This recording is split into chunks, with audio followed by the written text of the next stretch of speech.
Assalamualaikum warahmatullahi wabarakatuh. Bismillahirrahmanirrahim. Para penonton yang dirahmati Allah Subhanahu wa taala, pada video kali ini saya ingin menyampaikan satu tema mengenai moderasi, yaitu peran guru agama dalam menanamkan moderasi beragama.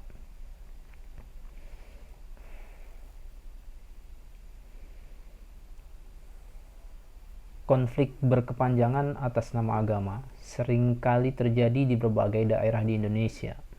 Masjid dibakar, gereja diserang, tokoh agama menjadi sasaran kekejaman tangan-tangan tidak bertanggung jawab.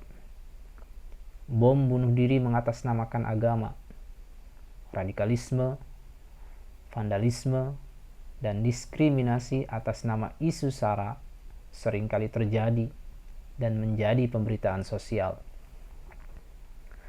Tentunya, insiden kekerasan atas nama agama, suku, ras, dan budaya tidak bisa dielakkan karena bangsa Indonesia terdiri dari berbagai macam suku, agama, dan budaya yang beraneka ragam. Percikan kebencian, kekerasan, dan vandalisme pasti terjadi karena ketersinggungan antar golongan. Jika tidak dikelola dengan baik, maka akan menjadi bom waktu yang sekali-kali dapat meledak dan menghancurkan tatanan masyarakat Indonesia yang sudah mapan.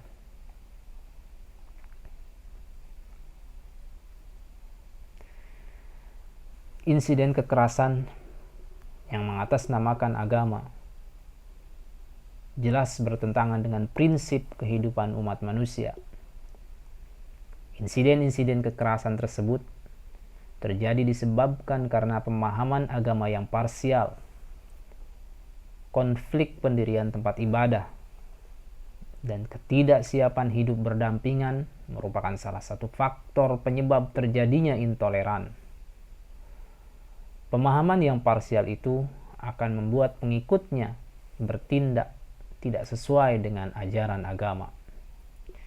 Maka dibutuhkan pemahaman yang komprehensif yang dapat mengakomodir dan meluruskan paham-paham yang bertentangan dengan kemaslahatan bersama, terlebih untuk keberlangsungan kehidupan umat beragama. Penanganan secara khusus dan terencana harus dilakukan oleh berbagai pihak agar dapat menyelesaikan konflik kekerasan atas nama agama. Karena apabila tidak ditangani dengan secara serius, kerugian ekonomi, sosial, politik, dan materi yang luar biasa akan dialami oleh bangsa ini. Lembaga pendidikan dalam hal ini memiliki peran strategis untuk memutus mata rantai kekerasan atas nama agama.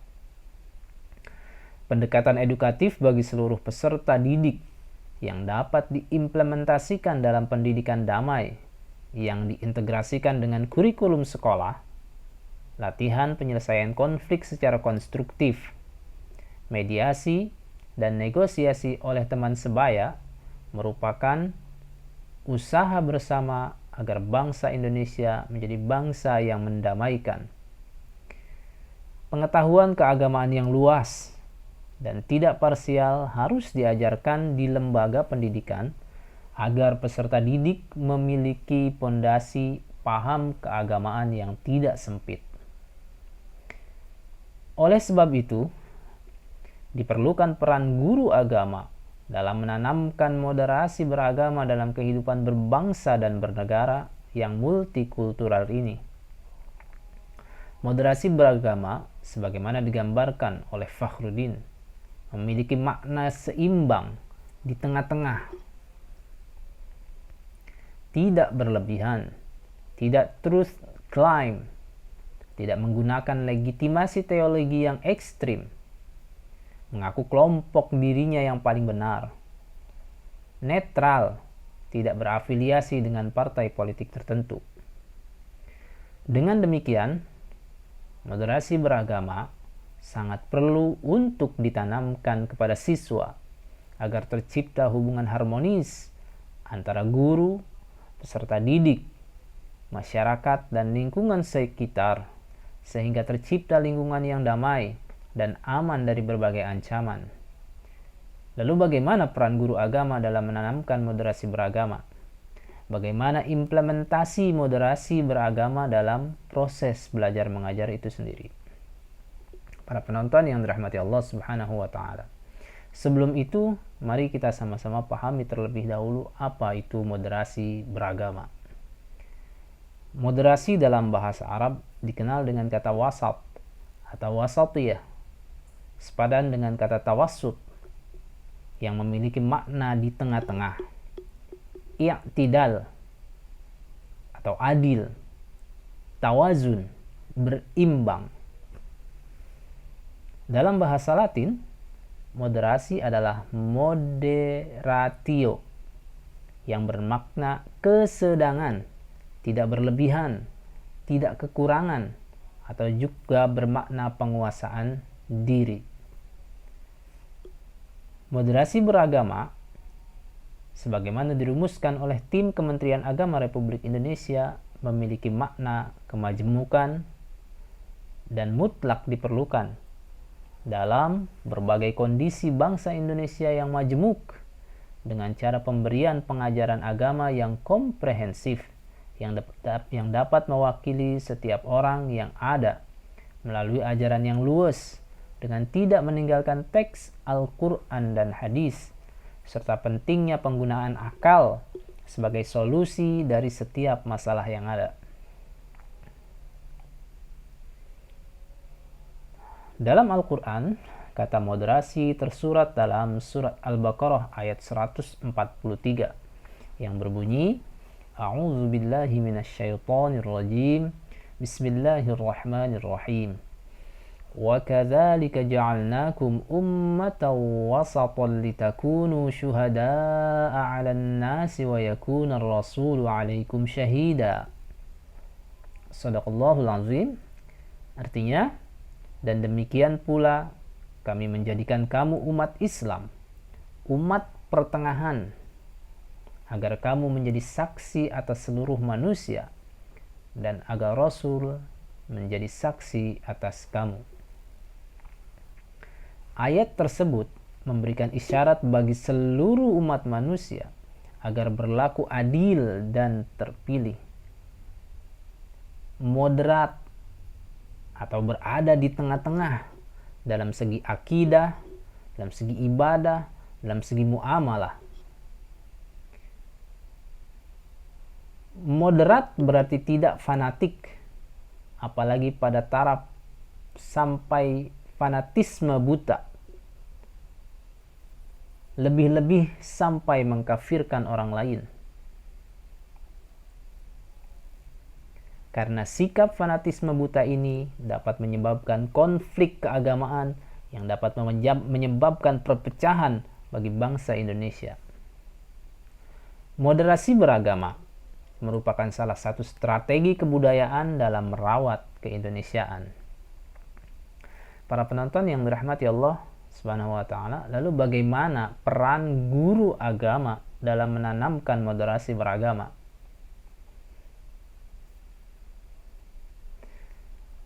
Tujuan pendidikan nasional adalah untuk mencerdaskan kehidupan bangsa.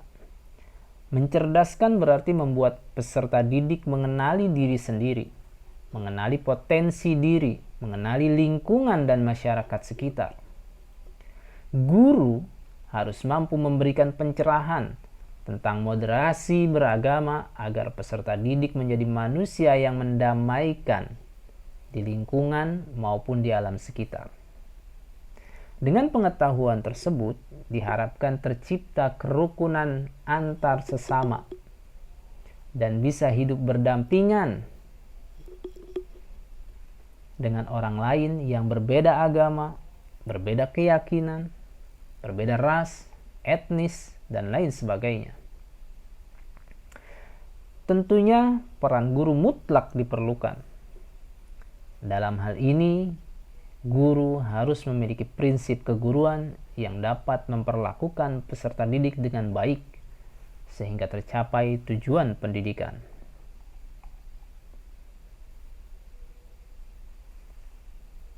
Seorang guru tidak hanya bertugas memberikan pengetahuan kepada peserta didik, tetapi juga dapat membentuk karakter menjadi pribadi yang unggul, mandiri, dan dapat mengamalkan ilmu pengetahuannya. Jika kita sedikit flashback pada sejarah peradaban Islam, sebagaimana digambarkan oleh Mujamil Qomar, bahwa Islam tidak hanya mengajarkan ilmu pengetahuan untuk mewujudkan prestasi akademik yang gemilang, tetapi juga untuk mewujudkan kedamaian dan perdamaian umat manusia. Dengan kata lain, bahwa adanya ilmu pengetahuan untuk kesejahteraan umat manusia, sehingga arah kemajuan sains maupun teknologi peradaban bisa dikendalikan dengan tetap berada dalam jalan yang lurus atau as-siratal mustaqim. Sebuah peradaban umat manusia yang sejahtera, hidup damai dalam peradaban dengan konsep pembelajaran sepanjang hayat, yaitu learning to know, belajar untuk mengetahui, learning to do, belajar untuk mengerjakan atau mengimplementasikan dalam kehidupan, learning to live together, belajar hidup berdampingan dengan orang lain yang seagama, sebangsa, setanah air, dan unity in diversity, bersatu dalam perbedaan budaya, keyakinan, dan agama. Atau dengan meminjam bahasa Mukti Ali, agree in disagreement, kita setuju dalam ketidaksetujuan, karena sesungguhnya bangsa Indonesia merupakan bangsa yang bersatu. Para penonton yang dirahmati Allah Subhanahu wa Ta'ala. Lalu bagaimana implementasi moderasi beragama dalam proses belajar mengajar? Dalam proses pengajaran dan pembelajaran, peserta didik akan berpikir terbuka, yaitu berpikir bagaimana dapat menghargai hak hidup, hak berpendidikan, hak untuk berekspresi, hak untuk memeluk agama dan tidak mudah menyalahkan orang lain. Sebagai akibat dari perjumpaan dengan dunia lain, agama dan kebudayaan-kebudayaan yang beragam akan mengarahkan peserta didik untuk berpikir lebih dewasa dan memiliki sudut pandang dan cara memahami realitas dengan berbagai macam cara. Sebagai generasi penerus bangsa, tentunya mereka harus diberikan pemahaman yang luas tentang bagaimana menerapkan Islam yang rahmatan lil alamin, dengan menjadikan Islam sebagai landasan bergaul dengan orang lain dengan menghargai perbedaan. Hal ini membutuhkan ketelatenan guru dalam menanamkan moderasi beragama. Implementasi moderasi beragama dalam proses belajar mengajar dapat diterapkan dalam metode pembelajaran sebagai berikut. Yang pertama, metode diskusi.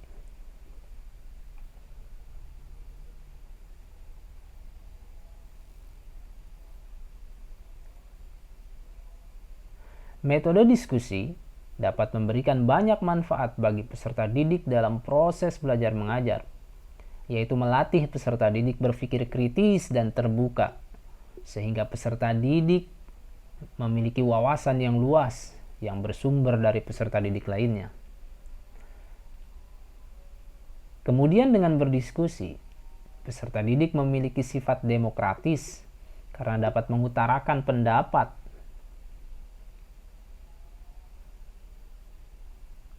Kemudian, dengan berdiskusi, peserta didik memiliki sikap saling menghargai pendapat orang lain yang berbeda-beda.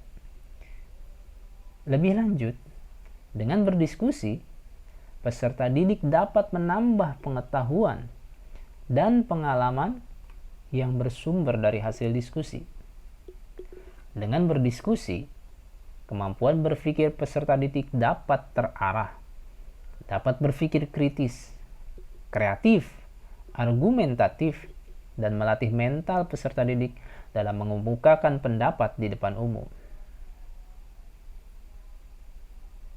Proses belajar mengajar dengan menerapkan metode diskusi memberikan keleluasaan bagi peserta didik untuk mengekspresikan pengetahuan dari masing-masing peserta didik.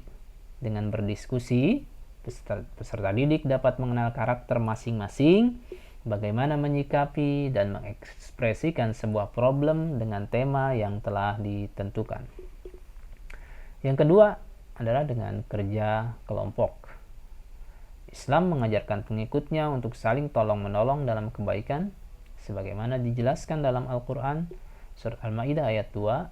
Bismillahirrahmanirrahim. Wa ta'awanu 'alal birri wattaqwa wa la ta'awanu 'alal ismi wal 'udwan wattaqullah. Innallaha syadidul 'iqab. Dan tolong-menolonglah kamu dalam mengerjakan kebaikan dan takwa, dan jangan tolong-menolong dalam berbuat dosa dan pelanggaran.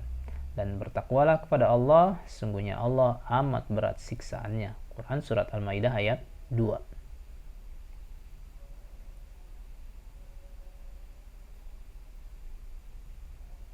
Bagi seorang pendidik, metode kerja kelompok penting untuk diterapkan karena melatih peserta didik untuk saling memahami arti kebersamaan. Selain itu, kerja kelompok memiliki banyak manfaat sebagaimana digambarkan oleh Zakia Darajat, yaitu membina kerjasama antar peserta didik yang satu dengan peserta didik lainnya, memperoleh penguasaan atas bahan pengajaran, memupuk dan memelihara rasa persatuan dan kesatuan dalam satu kelompok, melatih kepemimpinan peserta didik, mengembangkan rasa setia kawan dan sikap tolong-menolong, memberikan kesempatan kepada peserta didik untuk mengaktualisasi diri dalam merencanakan sesuatu demi kepentingan bersama, mengarahkan pertumbuhan dan perkembangan pribadi peserta didik dalam kehidupan bermasyarakat. Oleh sebab itu, metode kerja kelompok ini bagian dari strategi guru dalam menanamkan moderasi beragama bagi peserta didik, sehingga peserta didik bersifat luas dan tidak eksklusif dalam beragama. Metode terakhir yang ketiga itu adalah dengan study tour atau karya wisata. Metode karya wisata ini memiliki beberapa manfaat, antara lain peserta didik dapat belajar secara langsung terhadap objek yang dikunjungi. Peserta didik dapat memperoleh pemantapan teori-teori yang telah dipelajari di sekolah dengan kenyataan, bagaimana aplikasinya, bagaimana penerapannya pada objek yang dikunjungi. Peserta didik juga dapat menghayati pengalaman praktek suatu ilmu yang telah diperolehnya. Peserta didik juga dapat memperoleh informasi yang lebih akurat dengan jalan melakukan wawancara atau dengan mendengarkan ceramah yang diberikan oleh petugas setempat, dan dapat juga mempelajari beberapa materi pelajaran sekaligus dan secara integral.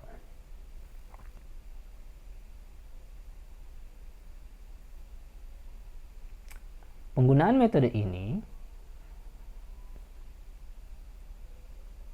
yaitu metode karya wisata dalam pembelajaran moderasi beragama, merupakan bagian dari usaha pendidik agar dapat memberikan pengalaman hidup dengan orang lain yang berbeda-beda, baik dari kultur, budaya, kepercayaan, dan status sosial.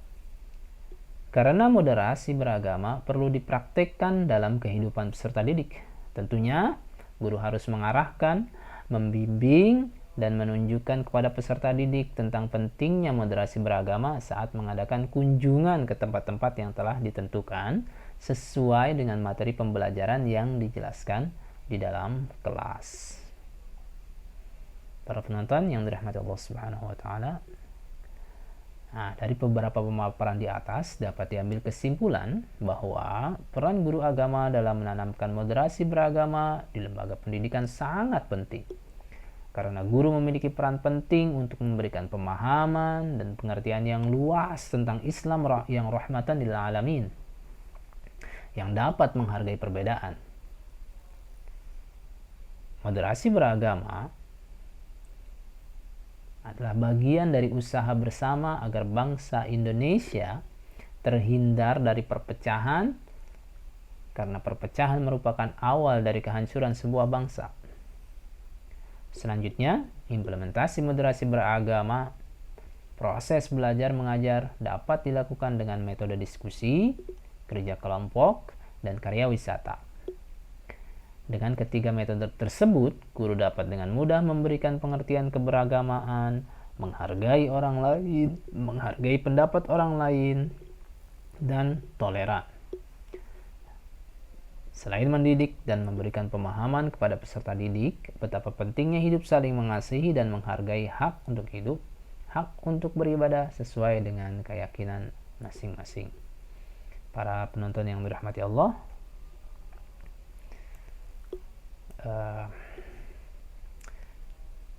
segitu dulu materi mengenai peran guru agama dalam menanamkan moderasi beragama. Materi ini saya bacakan dari makalah